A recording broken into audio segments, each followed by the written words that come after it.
Hello, happy campers. Hello, Spike, Chris, and we're geeking out. What's going on? Here we go again. It is Sunday, July 24th, 2022 as we record this, and we've got some more reviews to do. Apparently people have decided that they actually want to start releasing things again, so that's good, right? I know things are coming to Hulu, and Hulu may be doomed, but they're going to be putting things on Hulu and all kinds of neat stuff. But first, we are going to be talking about the new release this weekend. It's Jordan Peele's new science fiction movie, horror movie, some kind of movie. It's called Nope, which counted, you get 2 name checks and 1 almost name check in the entire movie. But Chris, why don't you tell the fine folks at home about Nope? What's the movie about and what are we doing? Can you remember? All I know is I'm going to think twice about eating mushrooms on my pizzas from now on. But I heard it in the distance. I was like, okay, we're recording at Casa del Cris right now, which means every pussy who rides a motorcycle, and yes, I called every motorcycle rider. Hear that? That's a pussy on a motorcycle. So if you were coming through downtown Mount Sterling at 3:57 on Sunday, July 24th, 2022, and you were revving your engine to demonstrate just how small your penis is, congratulations, you've just let the whole world know you have a micro penis. Thank you very much. And this is coming from a guy who is trying to keep his self-censor going. Anyway, we are going to review Nope, which is, like I said, it's either science fiction, it's horror, it's somewhere in between. There is an alien involved, and it's not excuse me. It's not exactly what you think. There's like some twists. There's some turns. There's some what I think they call it WTF moments. But all in all, I really enjoyed it. I have fun. There was some really creepy moments that made you just go, ooh, you know. Yeah, and we got to be careful because this is its first weekend out. We don't want to spoil a lot. Yeah. I've already given away one little spoiler about mushrooms, but or jellyfish, you could say. But anyway, honestly, okay, the film itself, I think, is actually a pretty decent story. You can tell that Jordan Peele is trying to tell a halfway original story, okay? Like you said, there are some WTF moments. For me, the biggest WTF moment is, why in the world did no one call the cops on this? But hey, black movie, there are no cops in black movies, right? So, I'm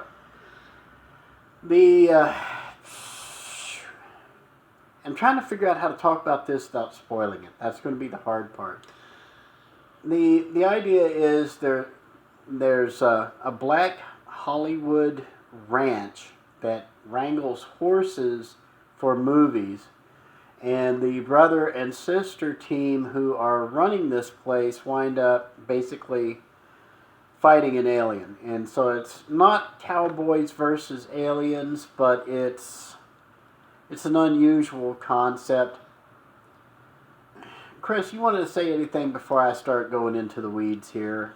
Any particular points you want to make on this? It's a very unique story. It kind of let me go to another alien movie. There's if you have ever seen the movie Signs, it's kind of like that, except you don't really, like, the aliens are not what you think. but it is like it's a different type of storytelling that just makes you go, "Wow, that was really something." I don't know what it was. I liked it, but it was something. It kind of starts off, the first half of the movie kind of starts off Close Encounters of the Third kind of migrates into alien territory, and then before you know it, it's Jaws. If that pretty much, that's kind of a summary. There is a really neat part about this monster where I'm not going to talk about it too much. I'm afraid I'm already giving away too much. But hearing the screams of the victims after they've been taken is hilarious, because he likes, let's just say the aliens like their food fresh. So that's a... Yeah. There's some moments in there that will give you chills. Jordan Peele did speak about how this movie is kind of like Jaws, where the sky is the ocean. So that's actually, like, I mean, you can totally tell. But it makes the hairs on your neck stand on end in certain moments to where you're just like, oh, like, oh no. It does give new meaning to the term hide in plain sight. We'll say that. Yeah. Once you see the movie, you'll know what I'm talking about. But anyway, okay. Now it's time for my critique of this. Okay. The story, it's an interesting story. Okay, and as it's half science fiction, it's half horror, it's science horror. Okay. It kind of treads the same territory that the Alien movies did. Okay. It's an interesting concept. It's got a neat twist to it. And it's Jordan Peele. He tries. I'll give him that. He does try to come up with interesting ideas. It takes forever to get this film warmed up. Okay. The first half of this film is about your hero, OJ, and his sister, M, let's just say the two owners of this ranch. It takes almost an hour of this 2-hour, 15-minute movie just to get them past their angst and their frou-frou, the sister's frou-frou nature. She is saleswoman turned on 110% all the time, and it gets annoying fast. M will grow on you, just hang in there, okay? The first hour of the film is bupkis. And then we get to one particular part where suddenly the horror starts. Now, there is an interesting continuing theme through this about animal behavior. It starts off with with a gotcha scene in the first minute, and then, like I said, we've been down this road before, Christopher. Remember the Vision and the Scarlet Witch TV series on Disney Plus? Yeah. Remember how it started off weird? Yeah. And if you didn't hang in through there, I mean, it got your attention right away, but it was also kind of confusing because it didn't seem to go anywhere at first. Okay? With this one, I don't think I'm spoiling anything. You start off with the chimpanzee ripping the faces off of people and beating people to a pulp on a sitcom. Okay? That's the first minute of this film. And they don't go back to this for about another 15, 20 minutes. And then they go back to it, and then they don't. And then about a half hour later, they go back into it again, and then that's the end of the references to the face-eating monkey. It does tie into the movie somehow, mainly because hold on, we've got somebody else. Yeah, somebody else with a micro penis. Anyway, it does lead to a point here where it sets up the action, and you get an idea of just what the stakes are. there are a couple of questions that I have coming out of this that, of course, you need to suspend your disbelief if you're going into science fiction or fantasy, which is, of course, what all horror is. It's in the realm of fantasy, whether you want to believe it or not. But I can't really get into it can't really get into the questions without spoiling it. I will say that the reason the movie's able to continue as it does is because it does pick its territory. Okay, and like I said, it's territorial. The other thing I'm going to say is that the people who did the movie Beast have got to be pissed right about now, because all of their thunder has been stolen. Now, you've seen the trailer for Beast. Yeah. I have too. We haven't done the review of the Beast trailer, but meh. But for the people who did the film Beast, they've got to be a little pissed right now because it basically swiped their concept. Well, one of their concepts anyway. Let's just say it involves alpha predators and leave it at that. But all in all, the film is good. Once it starts picking up action, it gets better. I don't know how much Fry's Electronics paid for placement in the film, but hey, if it helped you make budget, Jordan, so be it. All in all, I think it was an interesting film. My number one criticism: will you bleep and stop with all the bleeping cussing in your bleeping films, bleeping Jordan? And that goes for all of you bleeping filmmakers out there. You're not being edgy. You're not being adult. You're not making a point. You're not sounding realistic. You are profane. It's a writing crutch. Kill your darlings and stop it with the cussing. Okay? There are a bunch of F words and a bunch of S words in this film. There is precisely one F word and one S word that actually could have had an impact without the other 99 scattered throughout the film. Okay? Believe me, you'll know when that F word and that S word comes. If you had just gone with those two, yeah, you probably wouldn't have gotten your precious R rating. But for crying out loud, stop it. It's a symptom of weak storytelling.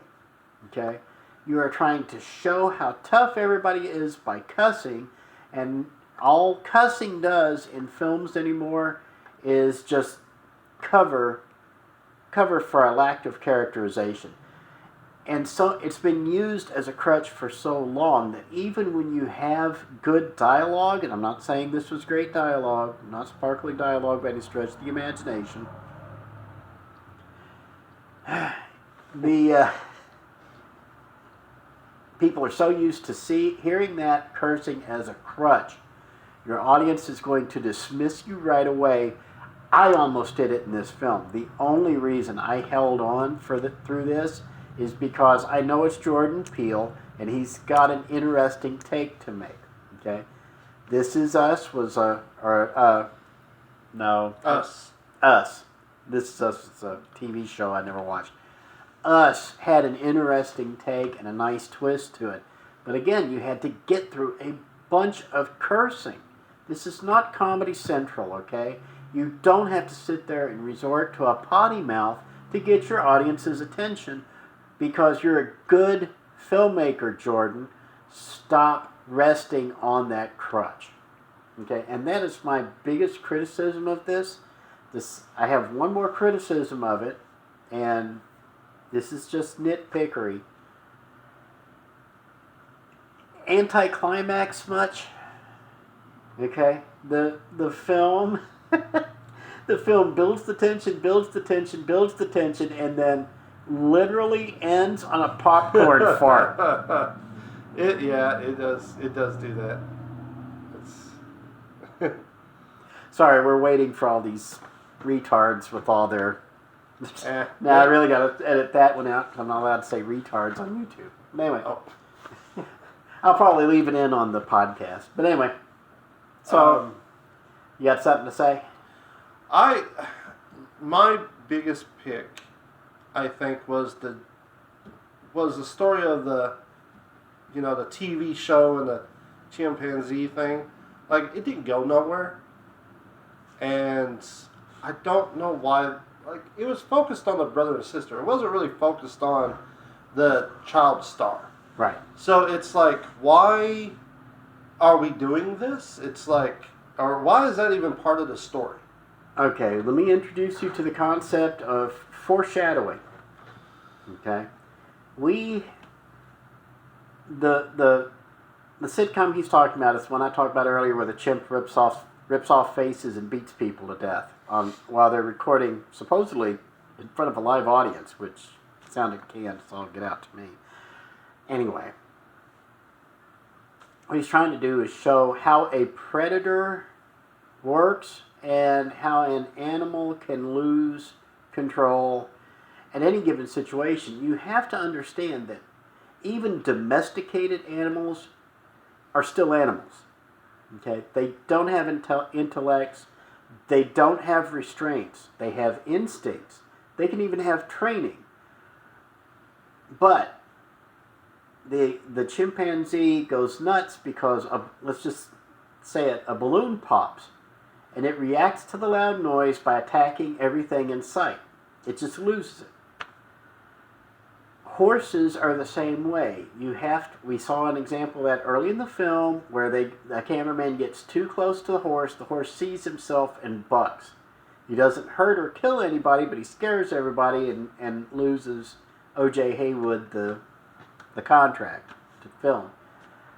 The point is, there are predators later in the film, and once you have to understand what the point he's trying to make is that for this chimpanzee, the trigger was loud noises. For horses, it's seeing unfamiliar things, like their own reflection, for example. And for our alpha predator, had his own set of rules. Okay? So I think that's what he was aiming for there. So I'll give him that one. Okay, so now that yeah, okay, I get it. Anyway, you got anything else to? Yeah, I got two more things. Okay, two more things. Real quick. I thought the ending was a little weak. Popcorn fart. I thought that it would have been better if like dynamite was used and just like trimmers. It's like. But and also I just want to point out Michael Wincott. Okay, if you don't know who that is, which more likely you have no idea, he was a good villain in a bunch of movies in the early 90s. He was mostly known for his being the bad guy in Brandon Lee's The Crow. Then he stopped acting because Brandon Lee passed away on set, and it just kind of messed him up. And never heard nothing from him. Mom actually loved him. Thought he was good looking. I liked him because he was cool and he had that deep voice. He's in this movie. So glad to see him. I actually do miss him. So mwah. So you liked him? Oh yeah, he was awesome in the movies that he was in. And he played a cameraman, which is Chris's hidden passion. So that's an extra little. That's thing. true. Cinematography. Mwah. Yeah. All right. So, we're almost 20 minutes into this review. Let's give it a wrap. Let's give it a number. Okay. From 0 to 5, we're on the film thing now. I actually did come up with a grid. I'll show it to you next week when we film back at the Who What Where studios again. But Super Pets be out next week. On a scale of 5 to 0. Where would you put this? With 5 being full priced on Saturday night with a date, and 0 would be not on a bet. I'm going to say, and be absolutely honest, I really enjoyed this film. I'll give it a 5 because it's different than all the other movies that we have seen. That it's very unique, and it's like I love that whole thriller and Hitchcock type of vibe where it's like kind of like Psycho, it's like it's that vibe to where it's like something's going to happen. Is it going to happen? When's it going to happen? And there's moments in the film that I was just like, Should I cover my eyes? Should I not cover my eyes? Like I'm freaking out here. I don't know what to do. So yeah, I give it a 5. I enjoyed it. For me, I'm not as big a fan of horror as some people are. I was impressed with the binge and purge on the ranch, but that's all I'm going to say on that. Overall, I don't think I'd give this a 5. I don't think this is really worth full price, but I would say a discount matinee, give it a 4. I almost want to give it a 3.5 because it does, like I said, the first half of the movie drags and just meanders on and on and on, and it's just meh. I'll go ahead and just give it the 4, though. It is worth paying for, and it's worth watching in a film because you are going to want to see. You're going to want to see some of these shots, especially of the sky, when it cranes across the sky. You're going to want to see that on as big a screen as possible. I love how it goes over the hills. Yeah, I actually got a little dizzy at one point watching these shots. So cinematography on this is fantastic. But so you give it a 5, I'd give it a 4. So in other words, we would both recommend it. Yeah. So there you go.